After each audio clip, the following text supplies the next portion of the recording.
Hey, I'm Leana Hafer. I'm a freelance writer for IGN, and I'm here to take a quick look at Megabonk, which is a 3D survivors-like with a very specific sense of humor that's been getting a lot of buzz lately. This is not a full review. I'm about 15 hours in at this point, which was enough time to get a little more than half of the achievements and unlockables. But there is still a fair bit I haven't seen, so this is more like an early impressions chat. I have been enjoying it a fair bit, though, and I think there's plenty to talk about.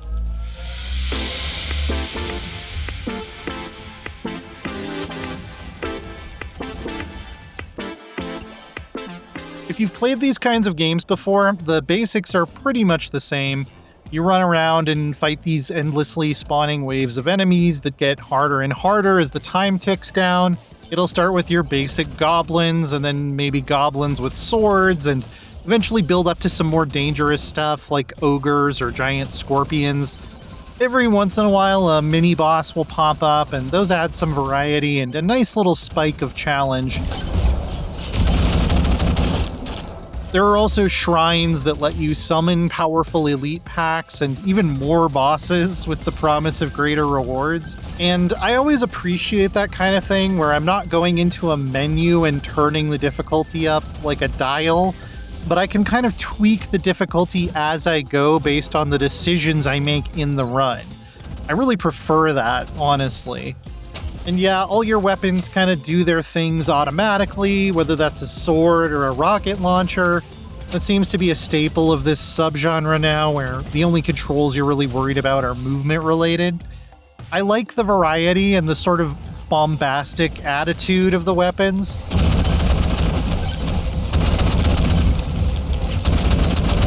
There are no two that feel overly similar, and they're all pretty fun to use in different situations.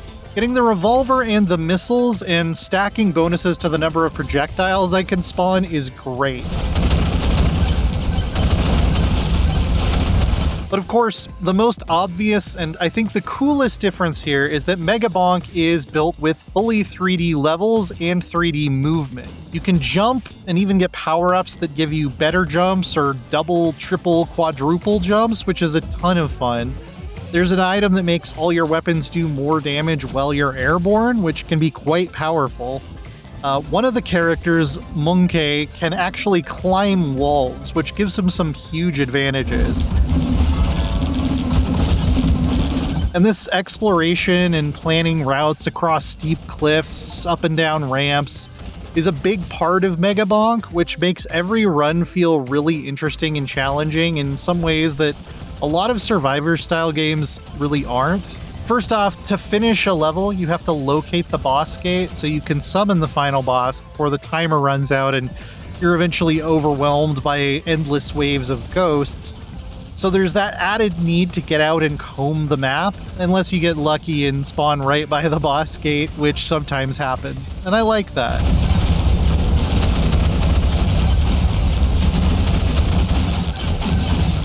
Then the second part is that the map is littered with breakable containers, shrines, and chests, and your power level is going to be directly related to how many of these you can hit within the time limit before you move on to the next level. So there's this kind of frantic but also very tactical loop where you want to go fast while planning out your path carefully to avoid backtracking and tag as many points of interest as possible. Chests also, at least most of them, cost gold to open, and that price goes up every time you open one, so sometimes you have to know when to pass one up because it's not worth waiting around to farm coins when you're not going to be able to afford to open every single chest anyway. The number of considerations I have to weigh in my head to put together a really good run feels satisfying, and like I can usually overcome at least a lot of the capricious force of randomness by playing smart.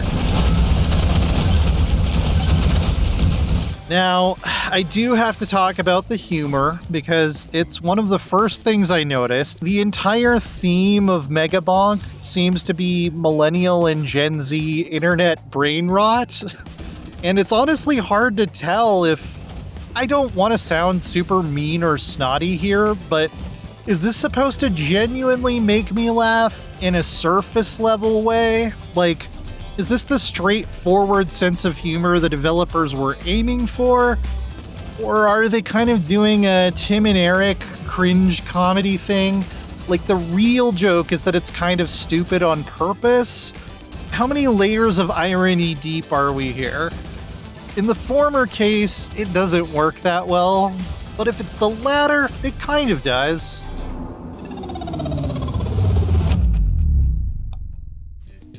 Like, yeah, in 2025, I'm still totally sending my friends all the latest Giga Chads. Remember him? There's an item that spawns Borgars, spelled Borgars. Dang, did John Hammond show up to pop your champagne after you dug that one up? The irony is not lost on me that I'm using a reference from a 1993 movie to criticize how old this meme is, but it's a classic, okay? There's a surprisingly safe-for-work boss called Scorpionussy. There's a power-up that claps cheeks. Practically everything you pick up is some kind of reference to years or sometimes decades old meme culture. It never got in the way of the gameplay for me, but there were a few times I thought my eyes were going to roll so hard I might sever my optic nerves.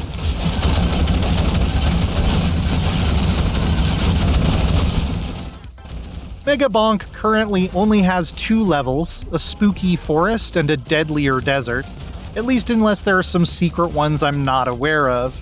But they do each have 3 different tiers of increasing difficulty. The first is just a single stage, while each subsequent tier adds 1 additional stage with a new boss that lets you carry over all your power-ups from the previous one. I do find the lack of changing scenery a bit disappointing. Those 2 biomes are definitely starting to feel repetitive, and I couldn't find anything like a roadmap that said the devs plan to add more. It's not labeled as early access either, which is actually kind of refreshing. But the 3 tiers definitely provide a good challenge and give me more room to push myself. Meta progression isn't super deep, but it is meaningful and rewarding.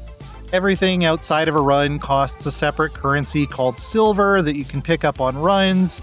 Getting permission to buy new characters, items, and power-ups requires you to complete an objective or achievement thematically tied to each one first as well, which is kind of neat.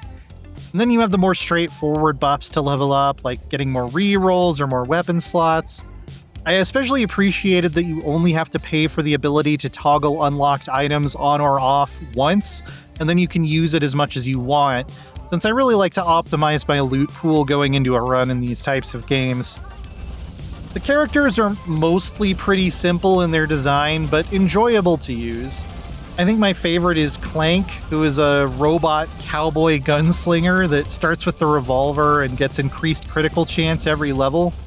But you've also got a skeleton on a skateboard who does more damage the faster he moves, and the ninja is also a lot of fun because he automatically kills any enemy who misses him with an attack. As far as survivors likes go, this is a pretty strong one, especially with the added consideration of the jump button and the whole vertical axis, and the emphasis on route planning and exploration. I found it had that crucial ability to make me want to start a new run as soon as I finished the last one, until it was suddenly several hours later. I'm regularly groaning at some of the uninspired image board humor, but I feel like I can sometimes appreciate it in an ironic way and otherwise just ignore it.